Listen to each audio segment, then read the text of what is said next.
नालंदा जो कि नीतीश कुमार का गृह जिला है, यहाँ नीतीश कुमार को फंसाने की तैयारी चल रही है। जी।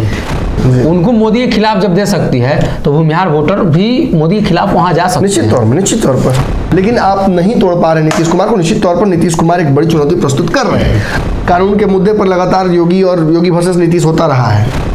प्रमोट किया जा रहा है भाजपा के द्वारा कि देखिए हमारे यहाँ इनकाउंटर हो जाता है उत्तर प्रदेश में अपराधियों का, और यहाँ जेल से निकालने के लिए कानून तक बदल दिया जाता है।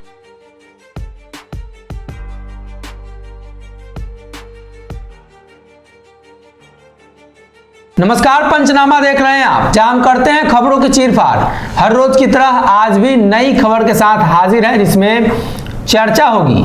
और आज नीतीश कुमार के लोकसभा चुनाव लड़ने को लेकर चीरफाड़ होगी। डॉक्टर साहब मौजूद हैं और नीतीश कुमार के लिए सीट ढूंढा जा रहा है। लेकिन बिहार के जदयू के जितने भी सांसद हैं शायद वो ये तय कर चुके हैं कि वो अपनी सीट पर ही नीतीश को लड़वा देंगे। कौशलेंद्र जो जदयू के सांसद हैं नालंदा से, उन्होंने स्पष्ट कहा कि नीतीश जी के लिए वो अपनी सीट छोड़ सकते हैं। चर्चा इस बात को लेकर ज्यादा हुई कि इसलिए कि नीतीश कुमार का गृह क्षेत्र भी नालंदा है।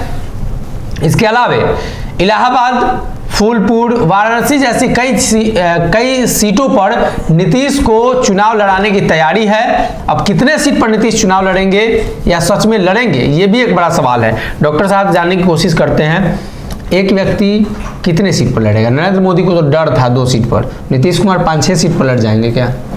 नरेंद्र मोदी को डर नहीं था। नरेंद्र मोदी को एक्चुअली चैलेंज किया गया था। काशी से चुनाव लड़ने को लेकर ये चैलेंज भी दिया था, और उन्हें जो कांग्रेस के वहाँ के प्रत्याशी थे अजय राय, उन्होंने ये चेतावनी और चैलेंज दिया था कि वो आके लड़े। हालांकि केजरीवाल ने भी उन्हें चुनौती दी थी, आपको याद होगा।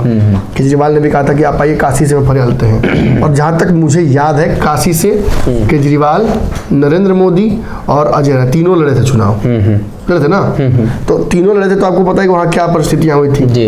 एक बड़ा राजनीतिक समीकरण ये सिद्ध करता है कि वहाँ हिंदुओं का वोट बैंक ज्यादा है, आस्था से जुड़ा रहा है।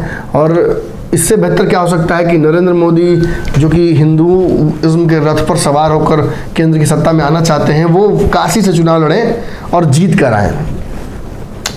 काशी से उनका चुनाव लड़ना एक राजनीतिक इतिहास बड़ा बन के रह गया। अब खबर यह आ रही है कि नीतीश कुमार को रोकने के लिए और बिहार में और उत्तर प्रदेश में गड़बड़ाया नहीं उनका सब, उसके लिए अब नरेंद्र मोदी बिहार में चुनाव लड़ने की तैयारी कर रहे हैं। पटना की इसी सीट पर अपने दूतों को उन्होंने भेजना भी शुरू कर दिया है। जी। हमने हाल में खबर दिखाई थी कि कुछ लोग, उनके रिप्रेजेंटेटिव जो उनके लिए उनके लोकसभा को मैनेज करते हैं, वो पटना की तरफ आके लगातार क्षेत्र रक्षण करना शुरू कर चुके हैं। तो पटना से यदि चुनाव लड़ते हैं पटना साहिब से, और आपको पता ही पटना साहिब के बारे में कि यहाँ के जो रविशंकर हैं उनका कद धीरे धीरे कितना छोटा हो गया है। अब तो स्थिति ये है कि रविशंकर से मिलने वाले लोगों की भी संख्या कम हो गई है, और खबर आ रही है कि उनका पत्ता कट के किसी और को टिकट यहाँ दिया जा सकता है। अगर नहीं भी लड़ते हैं यहाँ से नरेंद्र मोदी, हालांकि लग रहा है कि लड़ेंगे, लेकिन नहीं भी लड़ते हैं तो ऐसी स्थिति में इस सीट से उनकी छुट्टी हो सकती है, और इनकी जगह यहाँ के सिटिंग जो विधायक हैं उनको दिया जा सकता है। वो उसी समीकरण से आते हैं, नितिन नवीन, उनको प्रमोशन उनका किया जा सकता है। लेकिन ये सब कुछ अभी फिक्स होना बाकी है। फिलहाल जो चीज बहुत फिक्स्ड है वो ये है कि नरेंद्र मोदी इस बार चुनौती स्वीकार करेंगे, जैसा केजरीवाल का किया था। तो इस बार उनको यहाँ पटना साहिब से चुनाव लड़ना पड़ सकता है। दूसरी तरफ नीतीश कुमार को अपनी व्यापकता बढ़ाने के लिए, एक्सेप्टेबिलिटी बढ़ाने के लिए विपक्ष के नेताओं से मिलने के अलावा विभिन्न राज्यों की जनता से भी मिलना होगा। तब अलग अलग राज्यों में चुनाव लड़ेंगे। उन्हें एहसास कराना होगा, कॉन्फिडेंस दिलाना होगा कि वो केवल बिहार तक सीमित नहीं रह जाएंगे जी, बल्कि विभिन्न राज्यों की जनता के लिए काम करेंगे और एक बड़ा जो है सोच लेकर चलेंगे। अब ऐसी स्थिति में शुरुआती दौर में आपको याद होगा फूलपुर चुनाव लड़ने की उनकी बात आई थी सामने जी। आपने देखा था किस तरीके से अतीक अहमद वाले मुद्दे पर जदयू का स्टैंड एकदम जो जदयू का नेटिव स्टैंड रहा है उससे अलग था जी। कानून के मुद्दे पर लगातार योगी और योगी वर्सेस नीतीश होता रहा है, योगी मॉडल नीतीश मॉडल, योगी मॉडल नीतीश मॉडल। तो नीतीश मॉडल फिलहाल योगी मॉडल के सामने काफी धराशायी नजर आता है जी। लगातार आप देखिए क्राइम, करप्शन और कम्युनिज्म से कॉम्प्रोमाइज की स्थिति उत्पन्न हो रही है, चाहे आनंद मोहन के मैटर पर हो या दिन दहाड़े जो लूट या फिर जो घटनाएं हो रही हैं पूरे बिहार में उसको लेकर। एक तरफ प्रमोट किया जा रहा है भाजपा के द्वारा कि देखिए हमारे यहाँ इनकाउंटर हो जाता है उत्तर प्रदेश में जी, अपराधियों का, और यहाँ जेल से निकालने के लिए कानून तक बदल दिया जाता है। तो ये देखिए ठीक है, आप कहते हैं कि सर्टेन जातीय वोट बैंक को बिहार में प्रभावित कर सकता है ये फैसला नीतीश कुमार का।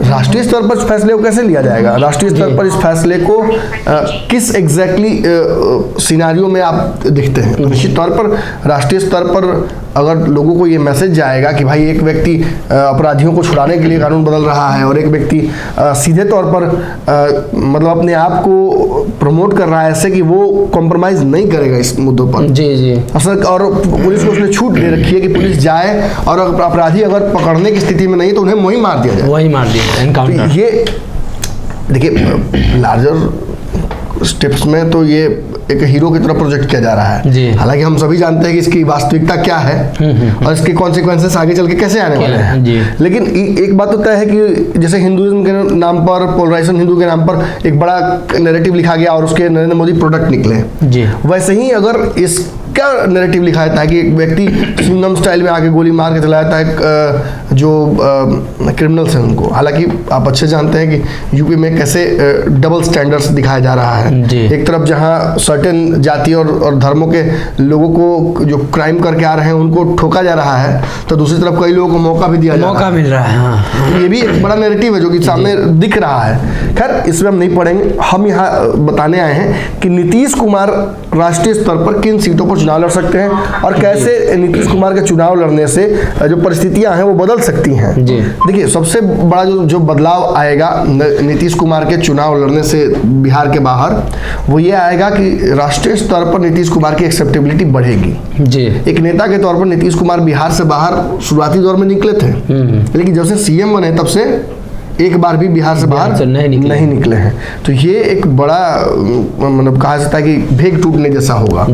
और रेल मंत्री रहने के दौरान या फिर जो केंद्र में जुड़े रहे हैं जब भी नीतीश कुमार, तो एक अलग छवि उनकी दिखती रही है और काफी पसंद भी किया गया है। और उसी को पसंद करके कहीं ना कहीं सुशील मोदी एक्साइटमेंट में ये बात बोल गए थे कि इनमें प्रधानमंत्री का चेहरा छवि दिखता है, ये एक अच्छे प्रधानमंत्री हो सकते हैं, पीएम मटेरियल हो सकते हैं। सुशील मोदी भी तेजस्वी वाली स्थिति में थे। हाँ, लेकिन कहीं ना कहीं ये बातें कहना और ये जानते हुए कहना कि अटल बिहारी वाजपेयी के बाद कई लोग अभी लाइन में है भाजपा में, अडवाणी है या राजनाथ है या और लोग, ये जानते हुए कहना मतलब कहीं ना कहीं बिल्ली गले में घंटी बांधने जैसा था।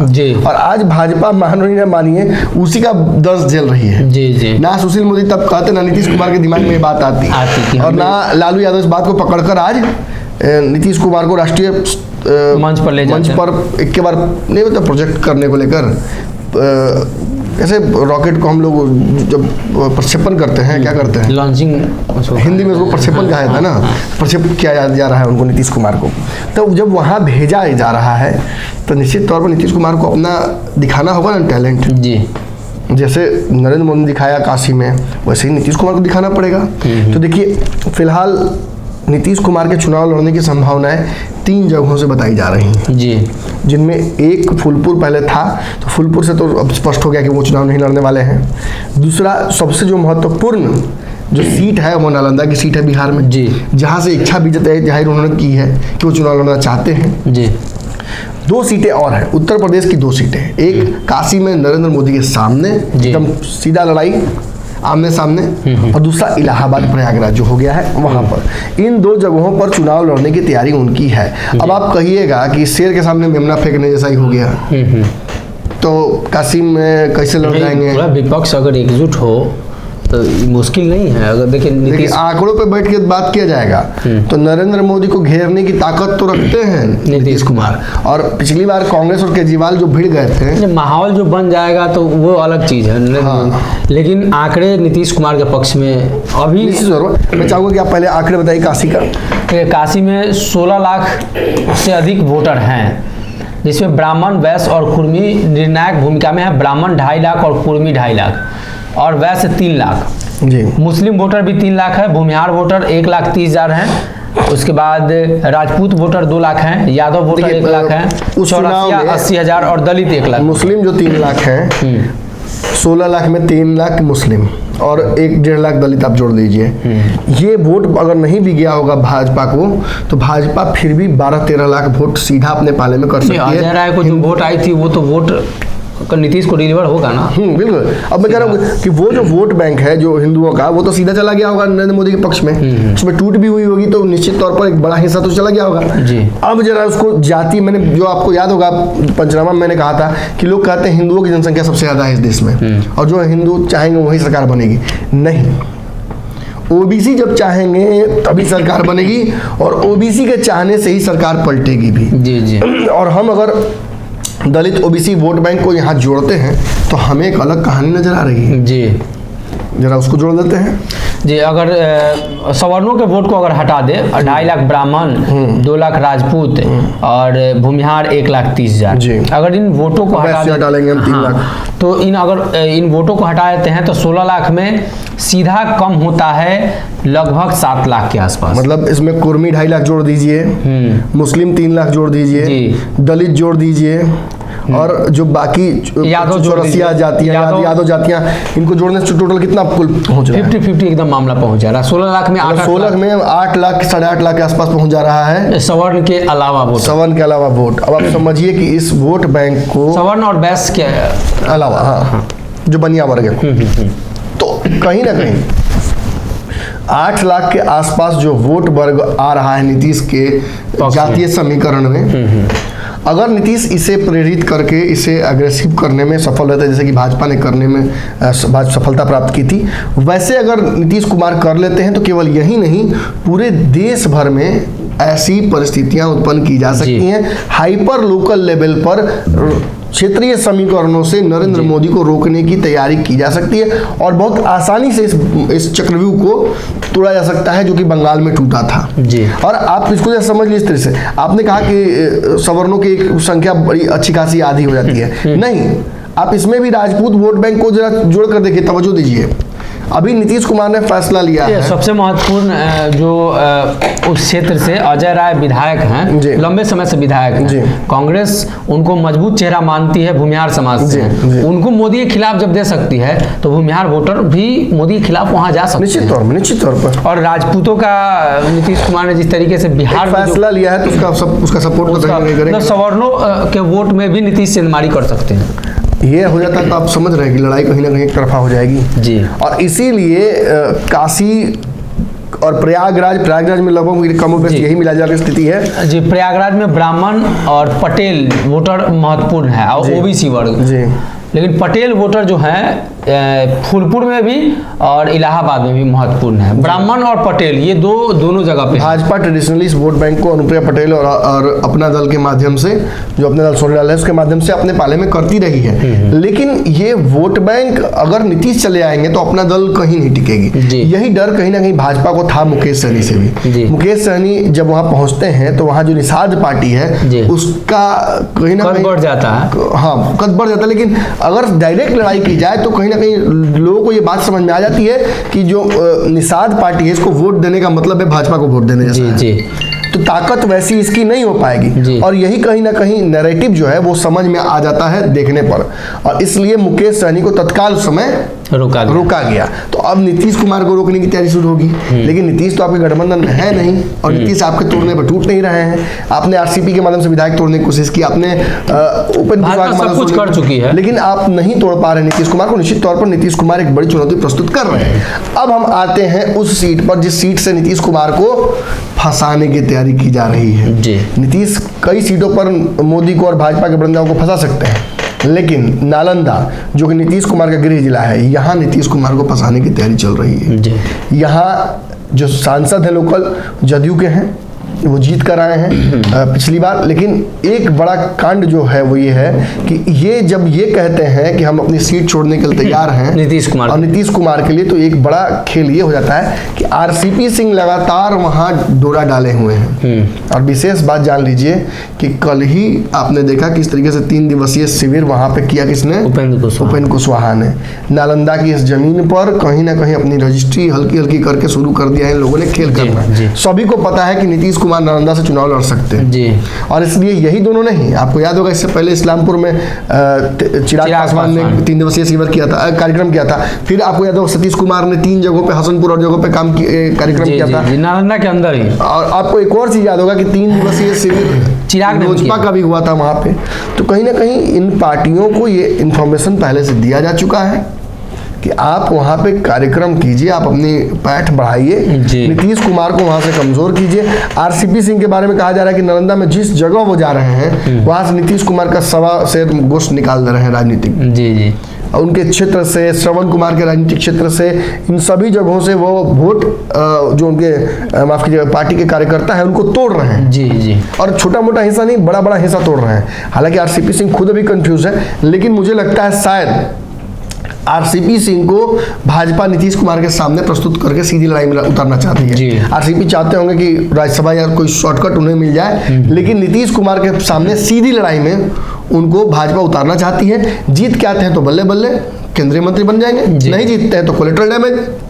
भाजपा इसी चक्कर में एक और मुंह बंद हो जाएगा जी मांगने वाला। और आरसीपी सिंह नालंदा से कितने जुड़े हैं तो आप अच्छे से जानते हैं। लगातार जिस वक्त भाजपा उनको उम्मीद उनसे लगाई हुई थी कि वो पटना आकर पटना में नीतीश कुमार को घेरें, वो नालंदा से ही नीतीश कुमार को घेर रहे हैं, लगी से ही घास काटने की कोशिश कर रहे हैं, लेकिन नालंदा नहीं छोड़ रहे हैं। इससे क्या समझ में आ रहा है? उन्होंने कहा अभी कि नालंदा मेरा गृह क्षेत्र है, नीतीश जी का तो बख्तियारपुर है। इसका बख्तियारपुर है। ये कहीं ना कहीं एक बड़ा लार्जर नैरेटिव है। उपेंद्र कुशवाहा, चिराग पासवान, भाजपा, आरसीपी, इन सब ने नालंदा में नीतीश कुमार को घेरने की तैयारी कर ली है। नीतीश अगर नालंदा जाते हैं तो मुझे लगता है शायद वहां से राजनीतिक रूप से जिंदा वापस नहीं लौटेंगे। एक बड़ा रणनीति तैयार किया जा रहा है। लेकिन हाँ, वही बात है कि जो व्यक्ति नालंदा में अपने घर में फंस सकता है वो आईपीएल से खेल है। आईपीएल देखिए कैसे हो रहा है। चेन्नई को जाके आरसीबी हरा दे रहा है चेन्नई में। कल पंजाब ने हरा दिया मुंबई को उनके घर में। ऐसे ही कहीं ना कहीं राजनीतिक परिस्थितियां बन रही हैं। अगर नीतीश कुमार को उनके घर में घेरा जा रहा है तो मुझे लगता है नीतीश कुमार को भी नरेंद्र मोदी को काशी में घेर लेना चाहिए। एक के बार फैसला हो जाएगा कि कौन ज्यादा पानी में है। तो कहीं ना कहीं प्रधानमंत्री नरेंद्र मोदी एक तरफ, दूसरी तरफ नीतीश कुमार, कई सीट पर दोनों नेताओं की टकराव होने की संभावना है। और नीतीश कुमार के लिए बिहार सहित उत्तर प्रदेश में लगातार सीट तलाशी जा रही है।